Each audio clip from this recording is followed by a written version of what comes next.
안녕하셨습니까?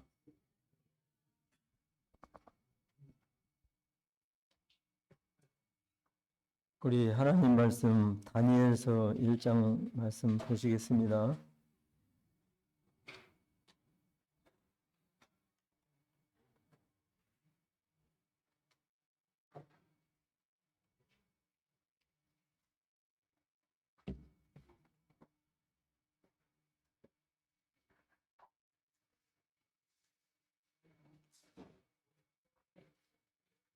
우리 교독으로 한번 읽으시겠습니다. 1절은 제가 읽고 9절은 같이 읽으시고 9절까지 읽겠습니다. 찾으셨으면 읽겠습니다. 유다 왕 여호야김이 위에 있은 지 3년에 바벨론 왕 느부갓네살이 예루살렘에 이르러 그것을 에워쌌더니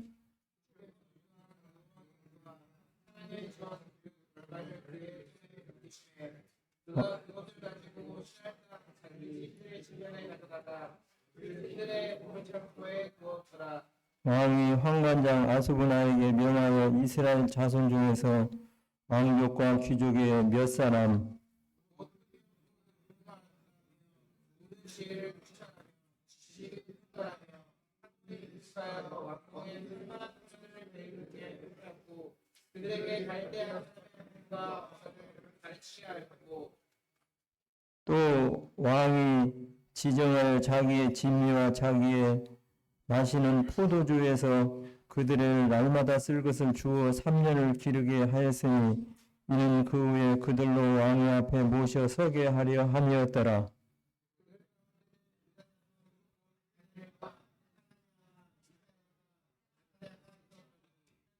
판관장이 그들의 이름을 고쳐 다니엘은 벨드사살이라 하고 하나냐 이름은 사드락이라 하고 미사엘 이름은 메색이라 하고 아샤라는 아벳노고라 하였더라.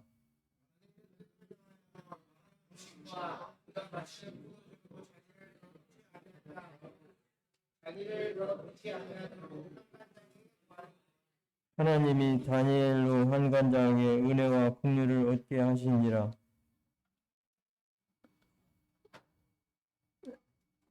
예, 9절까지 읽어보게 됐습니다. 좋은 날씨도 원하지만 좋은 학교 또 좋은 직장을 잡아서 좋은 학교를 나와서 좋은 직장을 잡아서 원하는 것이 최고의 추구하는 사람들의 마음이 되었다고 하는 것을 오늘날 현실에서 보게 됩니다. 그래서 학교를 졸업하고도 좋은 직장을 취업하기 위해서 이렇게 또 취업 준비 공부를 해서 좋은 직장을 들어가기를 힘쓰는 것이 오늘날 현실이라고 하는 것을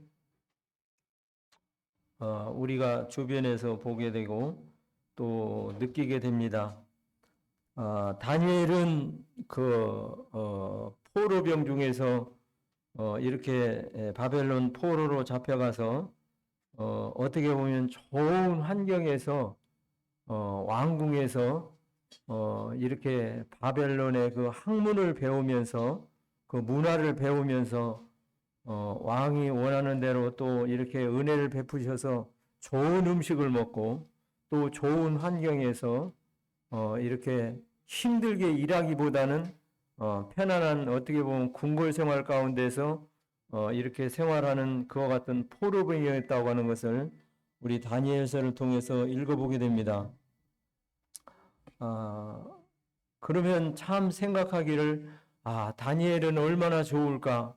좋은 음식을 먹고 좋은 환경에서 또 다른 사람들은 말을 못해서 답답한 가운데 포로병으로 끌려서 일을 시키면서 그저 하루하루 밥 세 끼를 먹으면 다행이고 포로병이니까 그렇지 않으면 좀 노임을 준다면 하루하루 품을 팔아서 근근히 생활하면서 이렇게 살아가는 그런 어려운 생활 가운데 있는데 다니엘은 좋은 환경에 있어서 다니엘은 참 얼마나 좋을까 하는 생각에 부러움을 가질 수도 있을 것이 사람의 마음일 것입니다.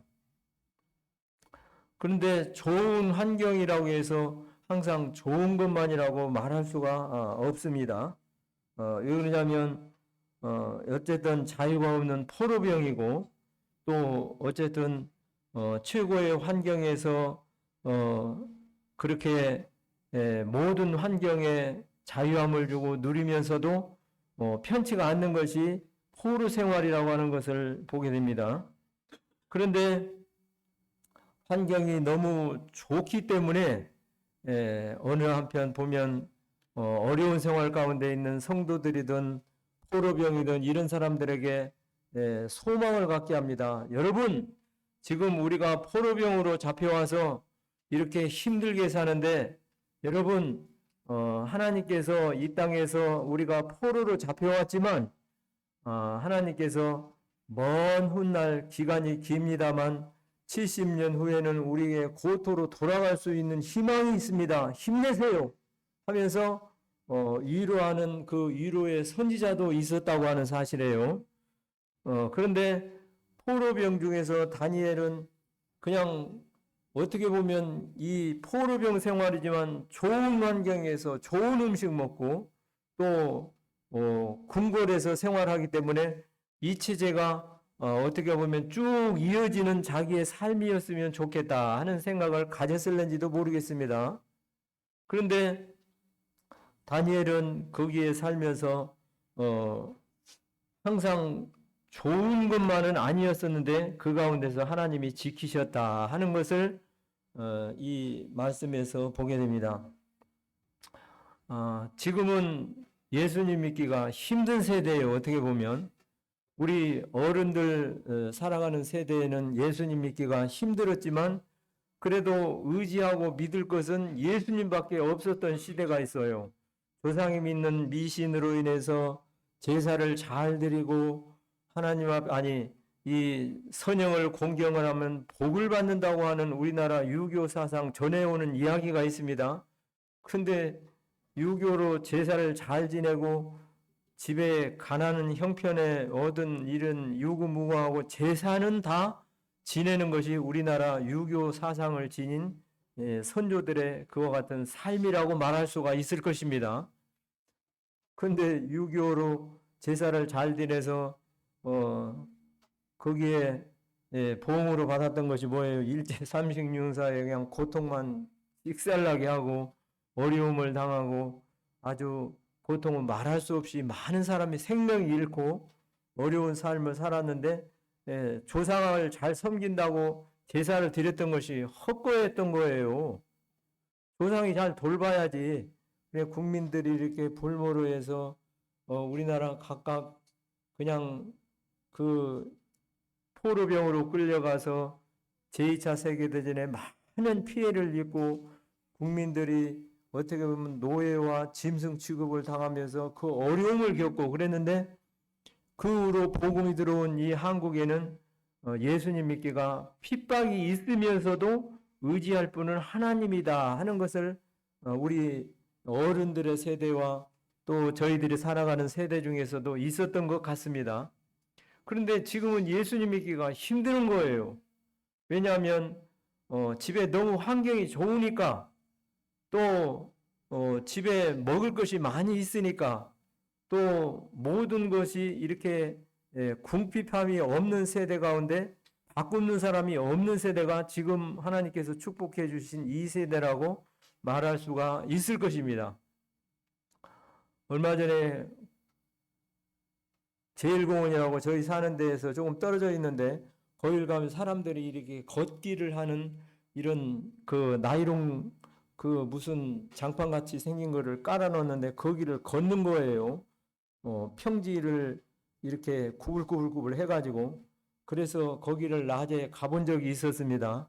그런데 어느 분이 전도를 하는 거예요.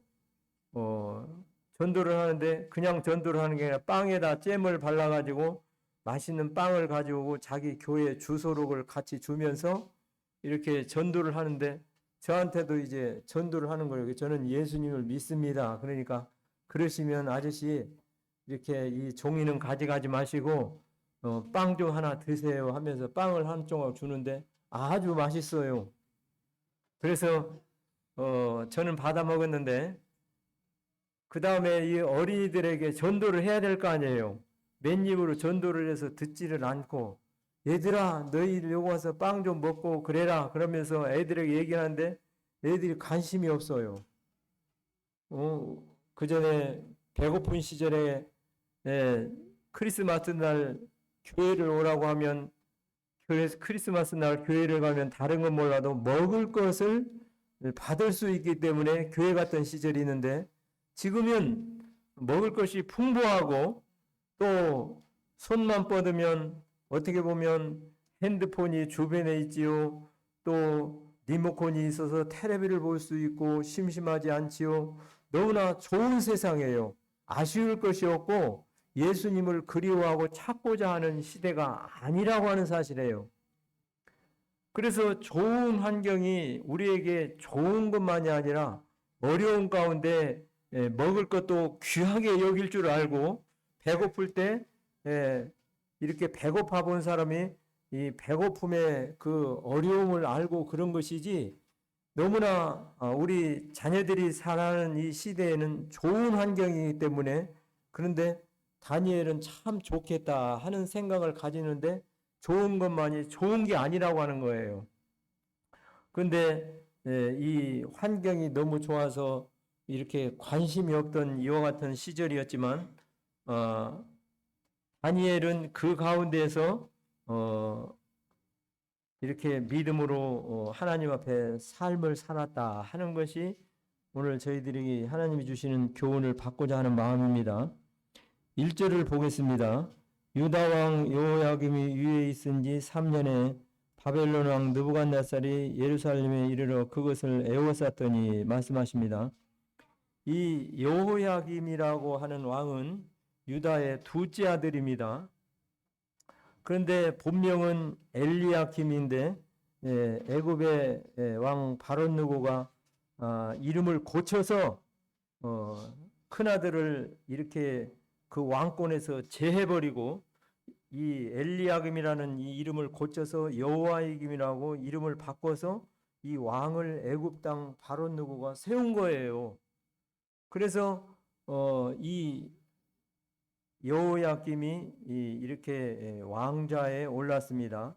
왕에 있은 지 3년에 바벨론 왕 느부갓네살이 예루살렘에 이렇게 에워싸 가지고 포위를 했어요. 그런데 이 여호야김 왕은 왕좌에 몇 년이 있었느냐면, 여기는 3년밖에 안 됐는데 총 11년을 이렇게 왕좌에 있으면서 정치를 합니다. 그런데 이 여호야김 왕이 여기에 있으면서 이때 당시 누구를 의지하고 살았냐면 애굽이라는 나라를 의지하고 살았어요. 그래서 애굽이라는 나라를 의지하고 살았는데, 이 여호야김이 왕좌에 오른 것도 애굽 왕 바롯느고가 와서 이 큰아들을 권좌에서 내려버리고 여호야김을 왕을 세워서 엘리야김이라는 이름을 바꿔서 여호야김의 왕좌에 오르는데 3년을 정치를 했습니다. 3년을 정치를 했는데 이 여호야김이 왕이 아주 악한 왕이에요.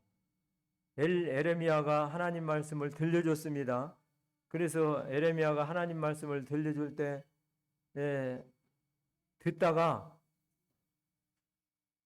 그거 이리 가져와 하면서 두루마리 성경책을 에레미야가 읽고 있는데 그걸 뺏어가지고 칼 가져와 그래가지고 칼로 짝짝 찌면서 화롯불에 확 태워서 하나님 말씀을 이렇게 처리했던 이와 같은 왕인데, 이 왕이 아주 악한 왕인데 이 왕이 하나님 앞에 징벌을 받습니다.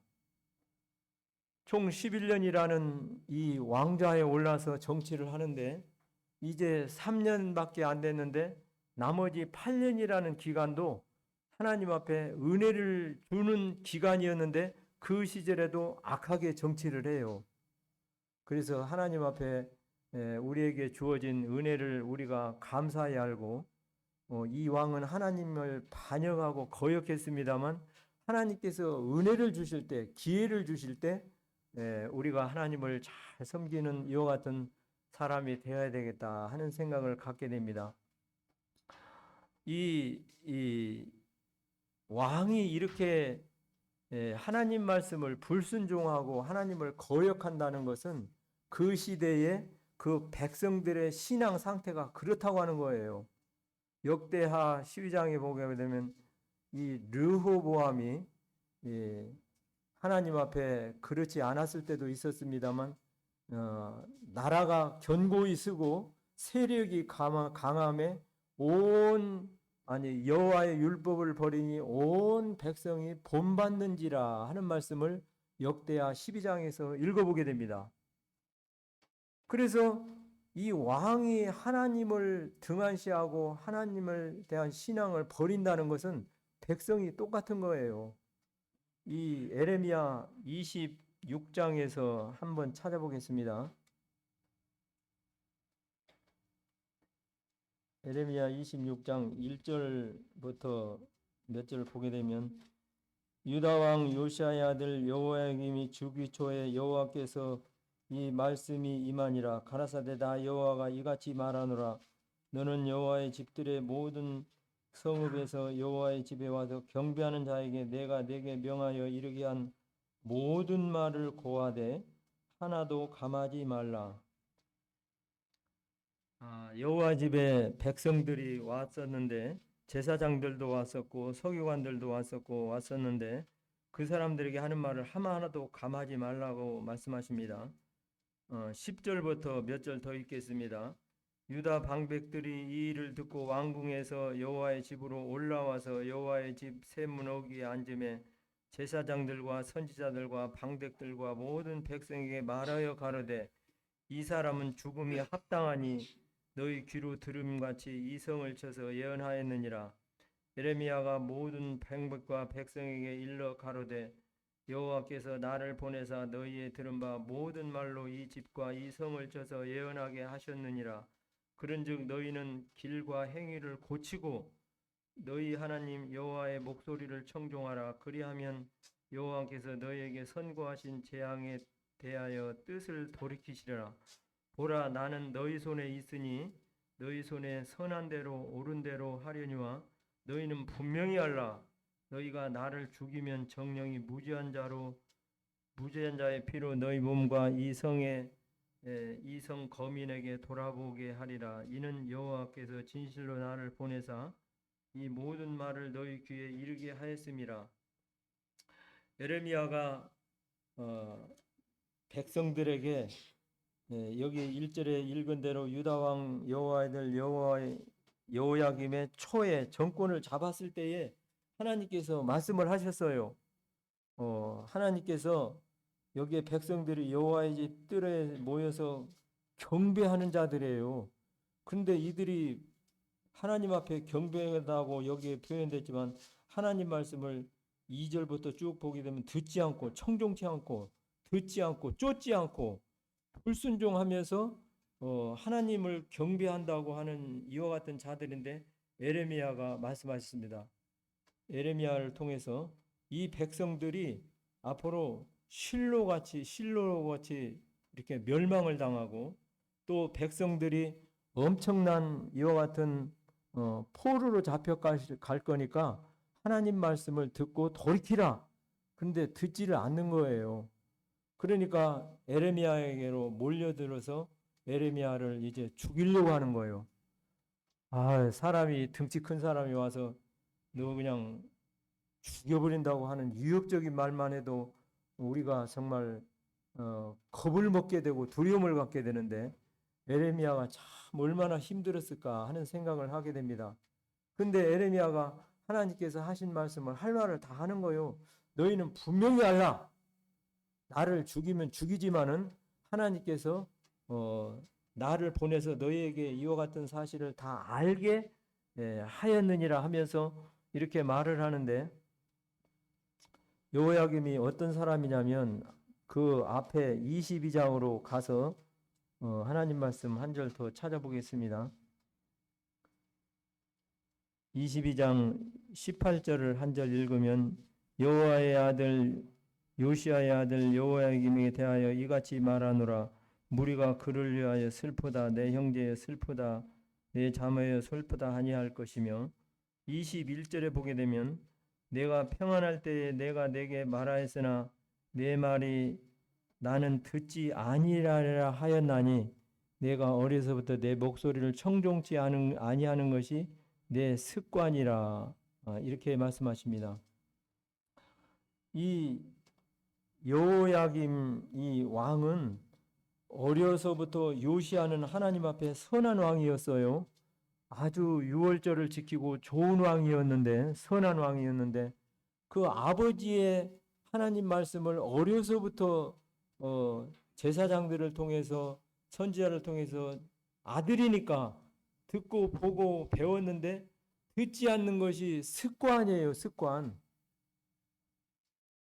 어떤 사람은 습관에 대해서 제2의 천성이 습관이라고 하는 말을 듣게 되는데, 습관적으로 듣지를 않는 사람이 있는가 하면 우리가 습관을 만들어가는 것이 있는 거예요. 아침에 일어나면 하나님 앞에 무릎 꿇고 기도하고 하나님 말씀을 보고 하나님 말씀을 읽으면서, 또 시간에 따라서 조금 할 수도 있고 더 길게 할 수도 있겠습니다만 하나님 말씀을 묵상하고, 또 오늘의 말씀을 내가 암송을 할 것 같으면 암송을 적어가지고 생활을 하고, 이렇게 하는 좋은 습관을 들이게 되면 이 사람은 복을 받을 사람이에요.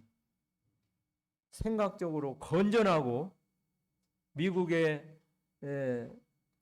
범죄율이 가장 낮았던 시대가 언제냐면 존 F 케네디 대통령 이전에는 미국의 범죄율이 그렇게 높지를 않았대요. 그런데 존 F 케네디 대통령이 정권을 잡으면서 사람이 신앙의 자유가 있는 거지, 아침에 강제적으로 하나님 말씀을 경건의 시간을 학교에서 이렇게 계속해서 공부하는 학생들도 피곤한데 이것까지 더해져서 이렇게 어렵게 만드는 것은 민주사회에서 너무나 제재를 가하고 강압적으로 하는 것이 아니냐 하면서 모든 학교에 대해서 자유를 주면서 경건의 시간을 안 가져도 된다, 이렇게 폐지를 했다는 거예요. 그 후로 어쨌든 존 F 케네디는 오치왈즈라는 사람한테 총 맞아서 죽고 그의 가정이 다 비참해요.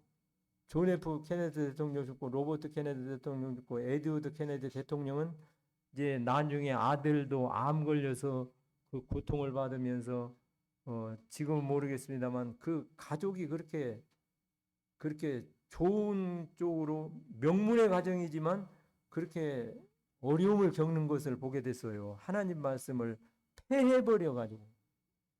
그런데 어려서부터 이렇게 좋지 않게 듣는 것이 지혜가 아닌데, 이 유다왕 여호야김은 이렇게 어렸을 때부터 듣지를 않다 보니까 왕좌에 올라서도 하나님 말씀을 불순종하고 이렇게 세상을 고통스럽게 하고 자기도 어려움을 겪고 보는데, 그런데 이 정권을 잡고 이렇게 하다 보니까 이 애굽을 섬기던 이 여호야김 왕이 이제 애굽을 안 섬기고 바벨론을 형식적으로 섬기는 거예요. 우리 46장 1절로 3절 한번 읽어보겠습니다. 우리 바나바 형제가 46장 찾았어요. 에레미야 46장 1절로 3절.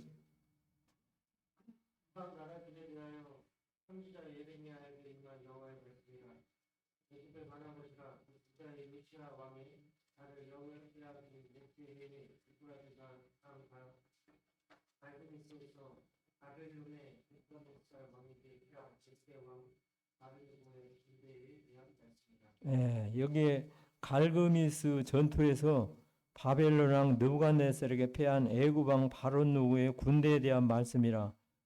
바로가 그러는 거요. 3절에 보면 너희는 큰 방패 작은 방패를 예비하고 나가서 싸우라.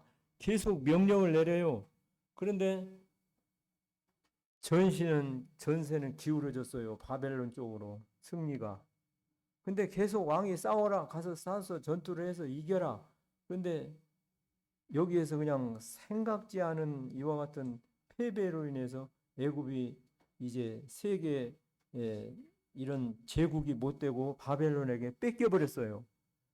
그래서 이 바벨론에게 뺏겼는데 그 뺏긴 그 기간이 언제냐면 2절에 보니까 애굽 왕에게 논한 것이니 곧 유다 왕 요시아의 아들 여호와의 김 제4년에 말씀하셨습니다. 아까 3년에 말씀하셨는데 제4년에 이 애굽이 이제 빼앗겨서 바벨론에게 지어가지고 이제 이렇게 애굽을 의지하고 살아갈 수가 없었습니다. 여호야김 왕이. 그래서 이 패배로 인해서 애굽이 멸망을 당하고 이제 이와 같이 어려움을 겪는데 이때부터 이제 이 여호야김이 형식적으로 이렇게 그 바벨론을 이렇게 조공을 바치면서 형식적으로 살아가는데 3절에 보니까 주께서 유다 왕 여호와임과 하나님 전 기구의 얼마를 그의 손에 붙이심에 빼앗아갔다 이런 것을 보게 됩니다.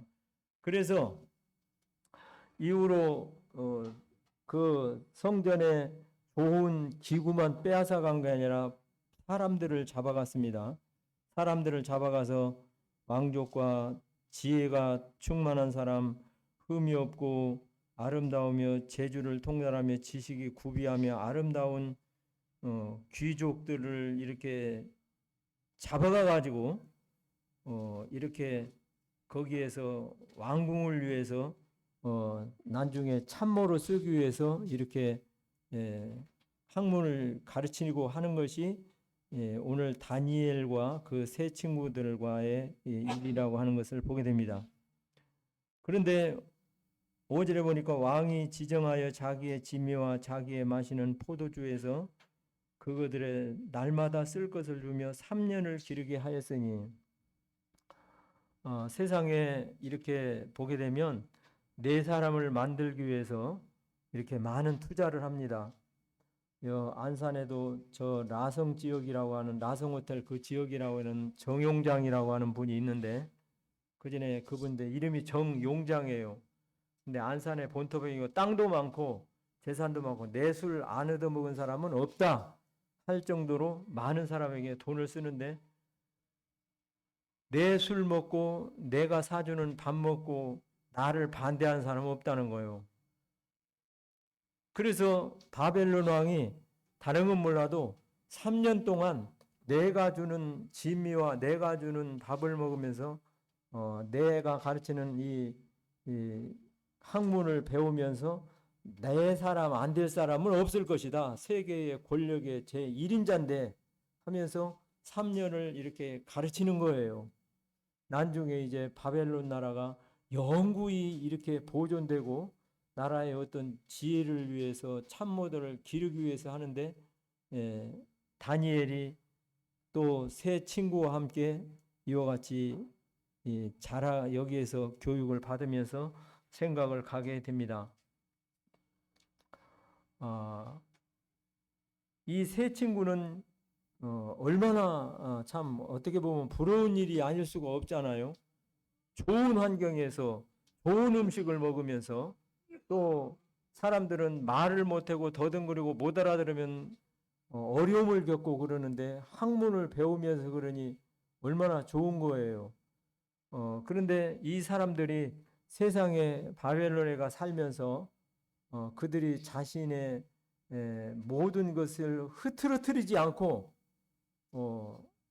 그 정체성이 흔들리지 않고 이렇게 하나님을 믿는 믿음에서 흔들리지 않고 살아갔다 하는 것을 보게 됩니다. 사람은 어떻게 보면 동기가 있어요. 우리 첫 번째 기본적인 동기라고 한다면 우리가 배고프면 먹고 싶고 또 피곤하면 자고 싶고 또 부족하면 그냥 쉬고 싶고 하는 것이 기본적인 동기예요. 공부를 하면서도 그냥 되는 대로 그냥 공부를 하게 된다면 별 발전이 없는 거예요. 자기 아는 걸 풀고 모르는 건 그냥 넘어가 버리고 그러면 점수가 올라가지가 않잖아요. 그런데 이성적인 동기라고 한다고 하면 내가 그래도 공부를 더 졸리는 잠을 참으면서 좀 더 들썩거리는데 엉덩이에 의자에 엉덩이를 더 붙이면서 인내하면서 오늘 배운 말씀을 다시 복습을 하면서 내일에 공부할 문제를 예습을 해가지고 가서 공부를 더 좀 잘해서 좋은 학교 가서 좋은 실력을 해서 좋은 직장을 가야지 하는 것이 이성적인 동기라고 말할 수가 있어요. 그래서 사람이 본능적인 동기로만 세상을 산다면 발전이 없는 거예요.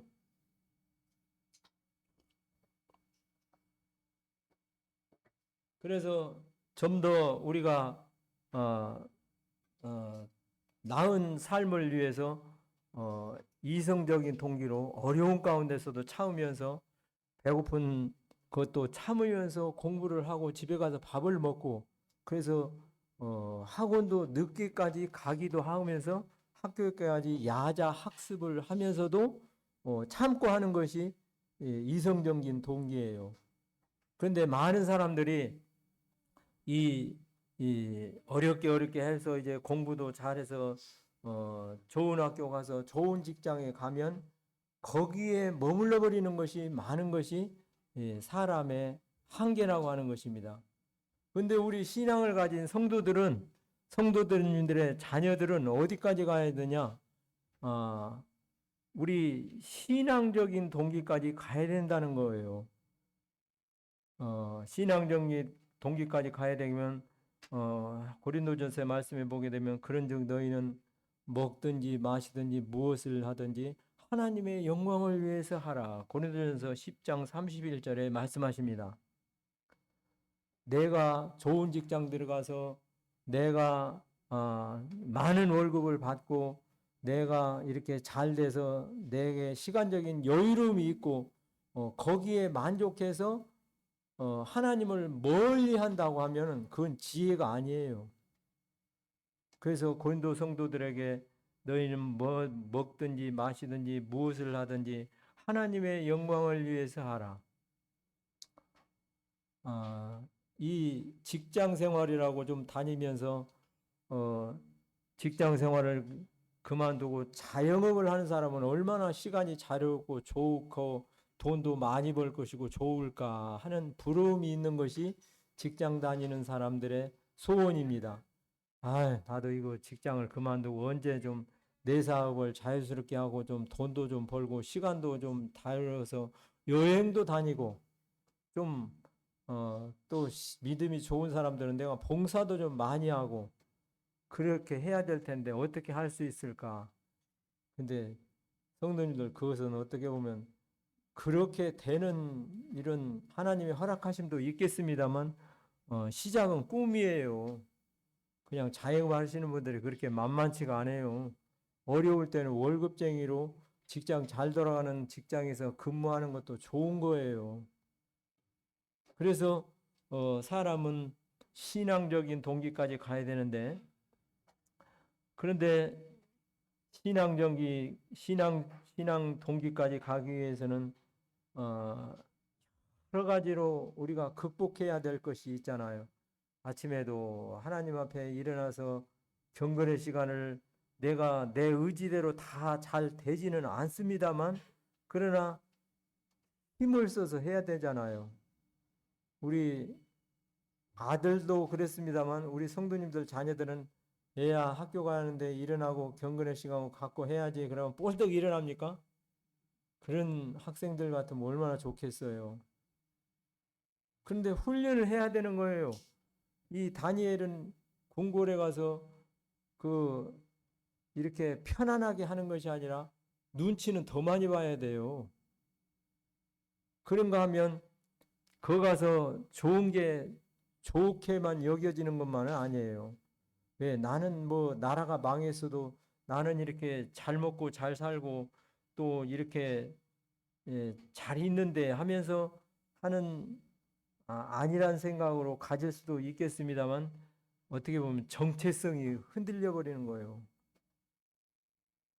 얼마 전에 3.1절이 지나갔는데요. 태극기를 다루신 분들도 있었지만 저도부터 태극기를 안 달았어요.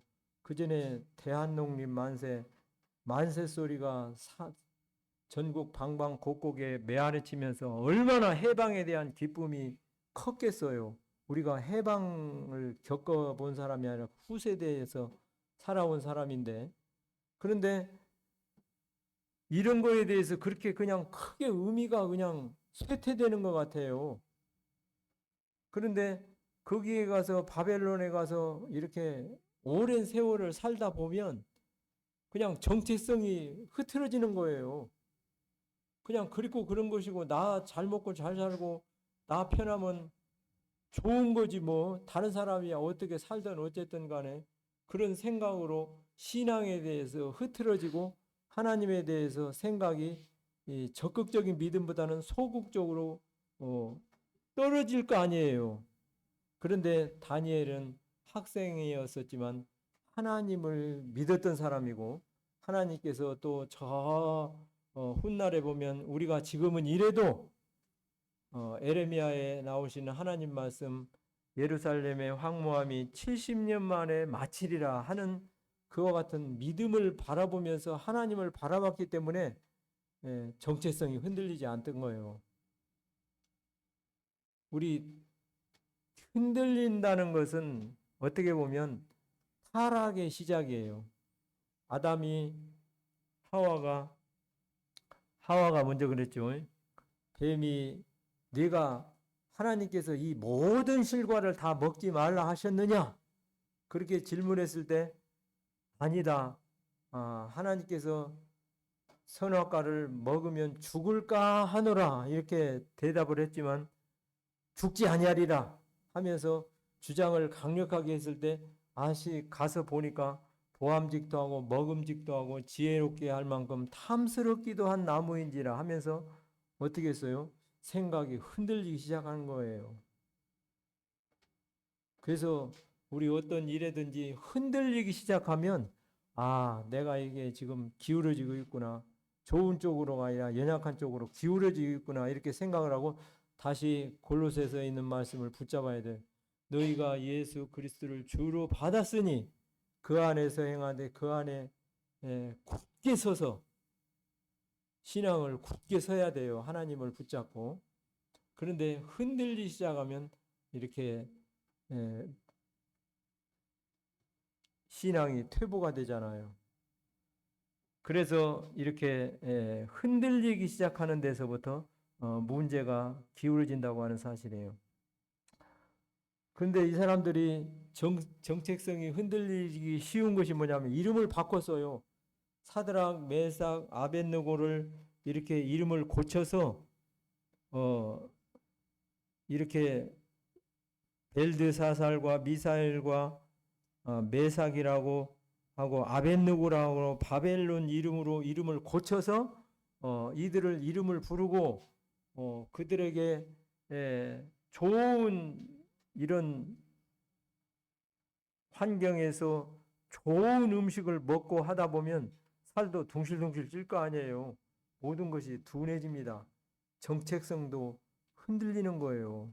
그러나 이 다니엘과 세 친구는 이와 같이 3년 동안 많은 여러 좋은 음식을 먹으면서도 그들이 그 세상 유혹에 넘어가지 않고 믿음에 흔들리지 않고 믿음으로 그것을 이겨냈다고 하는 사실이에요.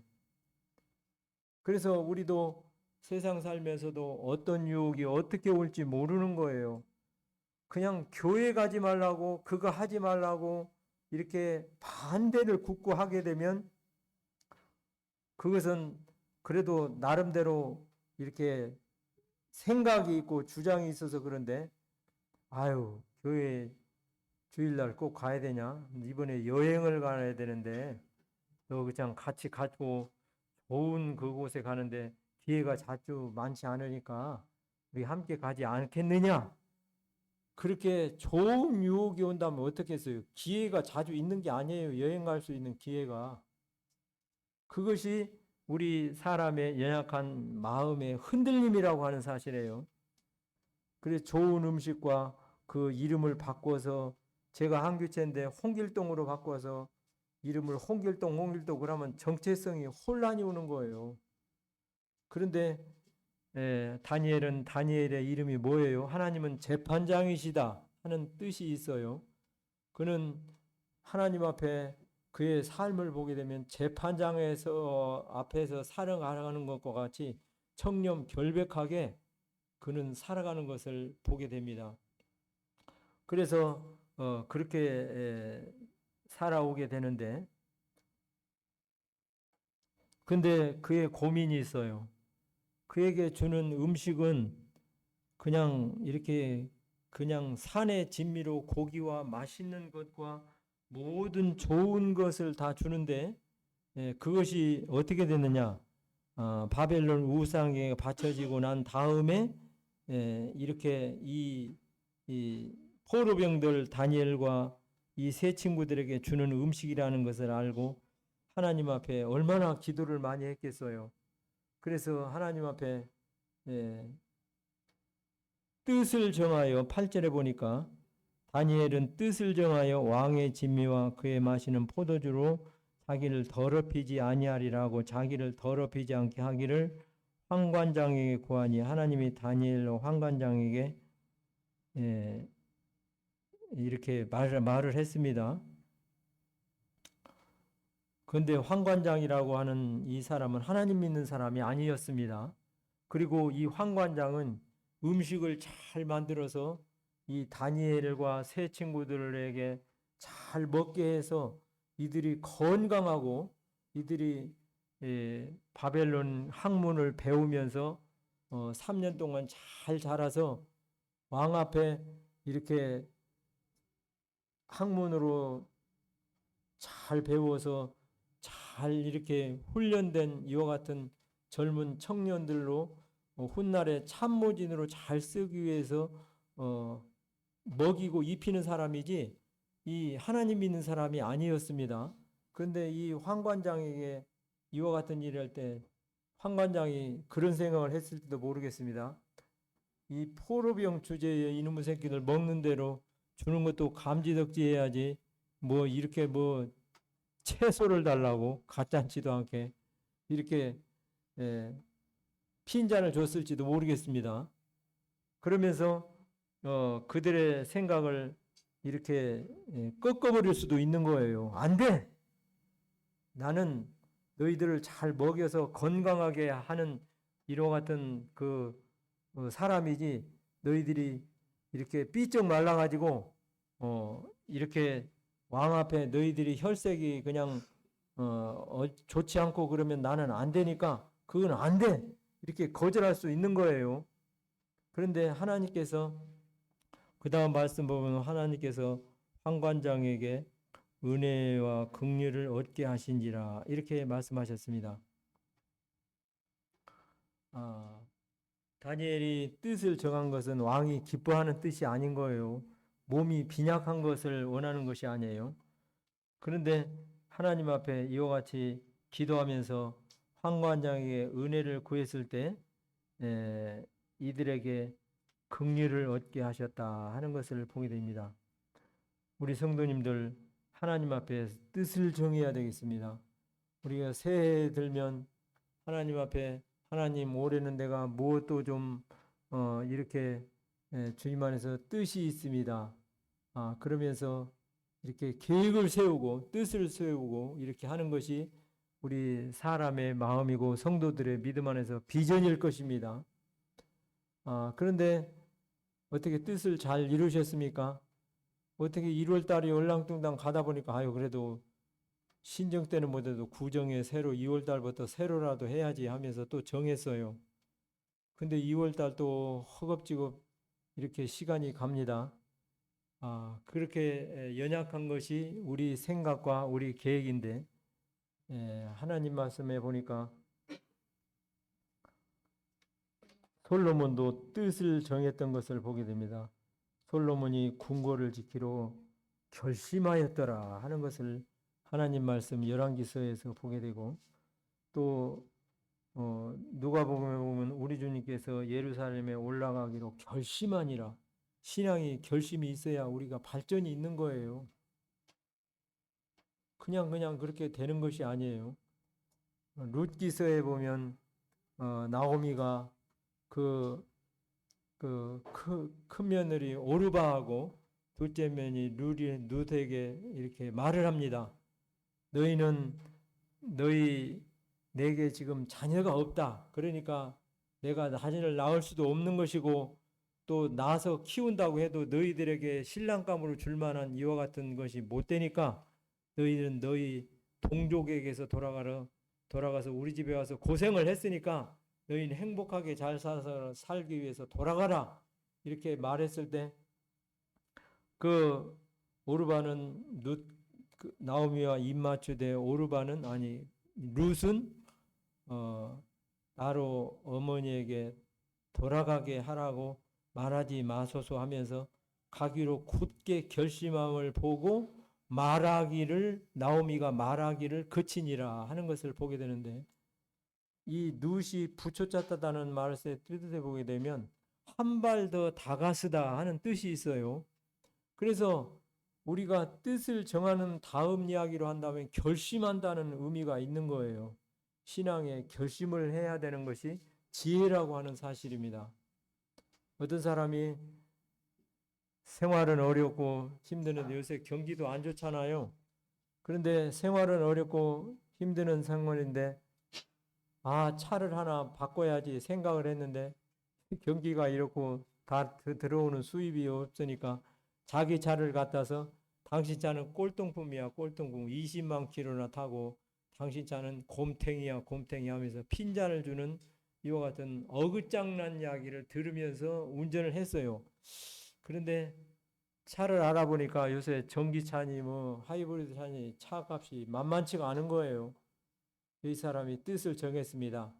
내가 지금은 형편은 이렇고 지금은 생활이 이러니까 내가 얼마만큼이라도 돈을 그래서 좀 모아가지고 했는데 그동안에 살을 굴려야 되니까 차를 일단 뜻을 정해서 결심을 하고 더 굴리기로 생각을 하고 20만 킬로를 탔지만 타이어도 바꾸고 부품을 좀 몇 개 좀 이렇게 수리센터에 가서 좀 고치고 해가지고 이렇게 꼴통품 차라고 곰탱이 차라고 놀려대기는 친구들의 핀잔이 있지만 내가 그래도 다른 사람들의 얘기에 의해서 휘둘릴 것이 아니고 내가 이것을 좀 더 타야 되겠구나 해서 고쳐서 5만 킬로를 더 탔어요. 그 안에 이제 돈을 좀 모았습니다. 그래서 차를 좋은 차로 바꿔서 보증금을 넣고 고쳐서 새 차를 뽑았다 하는 그런 이야기를 어떤 기사에서 본 적이 있습니다. 우리 하나님의 자녀들이 계획 없이 사는 것이 지혜가 아니에요. 그래서 우리가 살아온 세월은 주님 안에서 또 선전분투하며 잘 살아왔을 것입니다만 다니엘은 이와 같이 뜻을 정해서 하나님 앞에 어려운 상황 가서 은혜와 긍휼을 얻게 되고 하나님께서 그의 삶을 축복하셔서 다니엘은 바벨론 70년이라고 하는 긴 세월이 끝나고 그는 고토로 고국 땅을 밟았다는 거예요. 그래서 그는 일평생에 어떻게 보면 승리하는 삶을 살았다 하는 것을 말씀을 통해서 보고 은혜와 긍휼을 얻게 하셨다 하는 하나님의 은혜를 말씀을 다시금 우리 교훈으로 받고 이렇게 살아가게 되기를 바라는 마음이 있습니다. 우리 요한복음 말씀 17장 한 절 더 찾아보시겠습니다.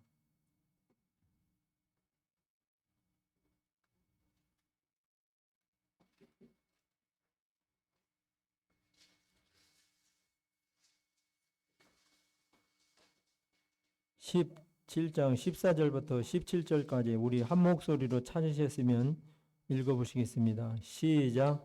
내가 아버지의 말씀을 저에게 주셨사오니 세상이 그를 미워하였사오니 이는 내가 세상에 속하지 아니함 같이 저희도 세상에 속하지 아니함을 인함입니다.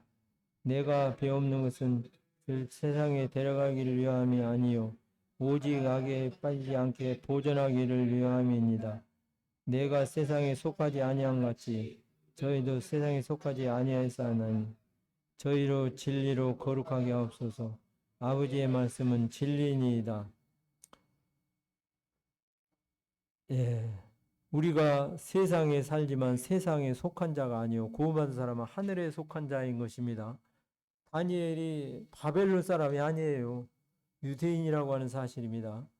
그래서 그는 바벨론에 살았지만 바벨론의 삶에 이렇게 그 문화에 그 신들을 섬기는 그 신들의 신앙에 젖어들지 않고 그는 하나님을 믿는 경건한 사람으로서 이와 같이 바벨론에 살면서 유대인으로 살아갔다고 하는 사실입니다. 그래서 우리 성도님이나 저나 생활에 살면서 세상에 살면서 세상에 동요되기가 쉬워요.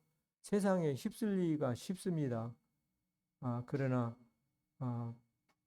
우리 성도들은 빛과 어두움이라고 말하는데 우리 세상에서 살면서도 세상에 휩쓸리지 않고 믿음으로 다니엘이 승리의 삶을 살았던 것처럼 우리 성도들도 믿음으로 이와 같이 하나님 앞에서 승리하는 삶을 뜻을 정하시고 믿음으로 승리하는 삶을 살아가기를 바라는 마음입니다.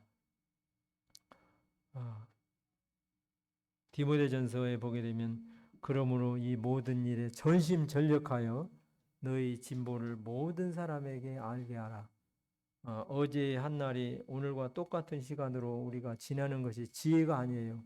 어제보다 더 나아야 되는데 저 자신부터가 그냥 뭐 술덤벙 먼덤벙이라고 시간이 덤벙덤벙 그냥 보내는 우리 시간이 많이 있어요. 그러나 오늘보다는 내일이 우리가 주님 안에서 믿음으로 전진하면서 진보하는 우리 모든 분들이 되시기를 바라고 한 주간에서 주님 앞에 승리하시는 모든 분들이 되시기를 바랍니다. 이상입니다.